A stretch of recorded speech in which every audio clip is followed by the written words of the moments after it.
కార్యక్రమం స్టార్ట్ చేసి మొత్తానికి మహిళా లోకాన్ని దేశంలోని అందరి ప్రజల్ని కూడా గందరగోళంలోకి ఏదైతే భారతీయ జనతా పార్టీ ప్రభుత్వం నెట్టిందో మరి 30 ఏళ్లుగా ఈ మహిళా బిల్లుకు సంబంధించిన చర్చలు జరుగుతూనే ఉన్నాయి.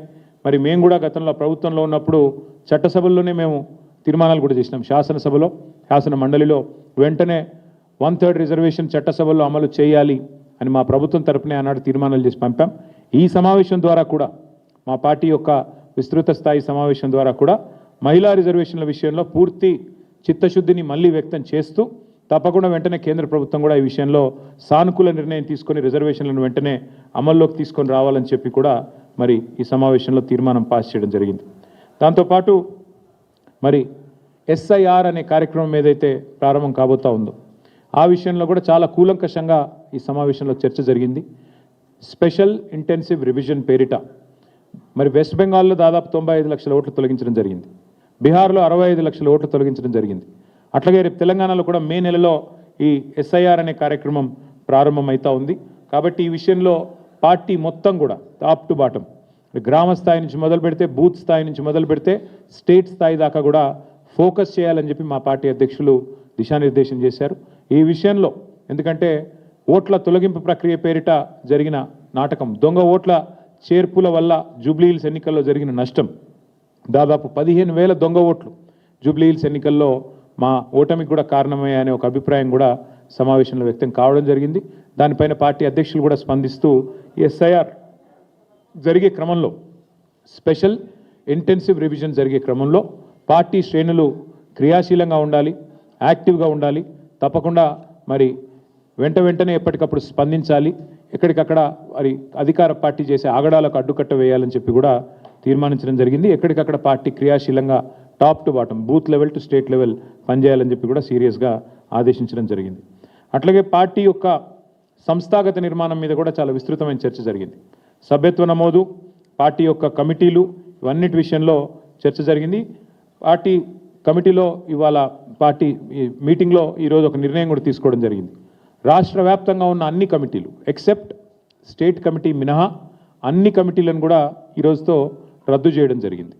ఎందుకు అంటే కొత్త కమిటీలు వేసుకోవాలి, మెంబర్షిప్ వేయాలి, కాబట్టి దానికి మార్గం సుగమం చేయడానికి అన్ని కమిటీలను కూడా రద్దు చేస్తూ నిర్ణయం తీసుకోవడం జరిగింది. అంటే గ్రామ కమిటీ నుంచి మొదలు పెడితే అన్ని కమిటీలు, జిల్లా కమిటీ దాకా అన్ని కమిటీలను కూడా రద్దు చేయడం జరిగింది. కేవలం ఒక స్టేట్ కమిటీ మాత్రమే ఫంక్షనల్గా ఉంటుంది.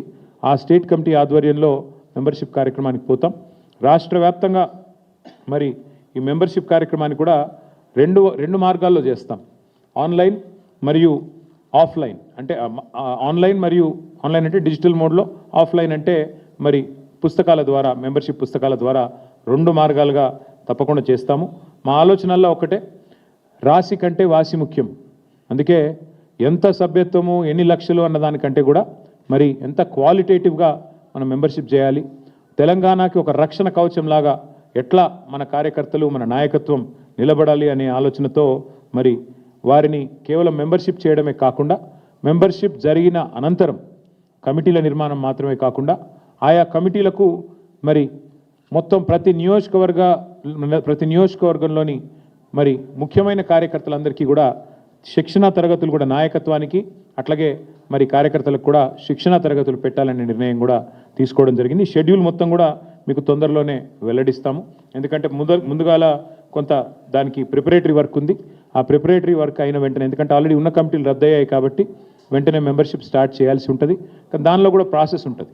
మీకు తెలుసు, ప్రజాస్వామికంగా ఎన్నికలు చేయాలి, దానికి ప్రిసైడింగ్ ఆఫీసర్ల నియామకం జరగాలి, పరిశీలకుల నియామకం జరగాలి, ఇవన్నిటి మీద కొంత ప్రిపరేటరీ వర్క్ ఉంది.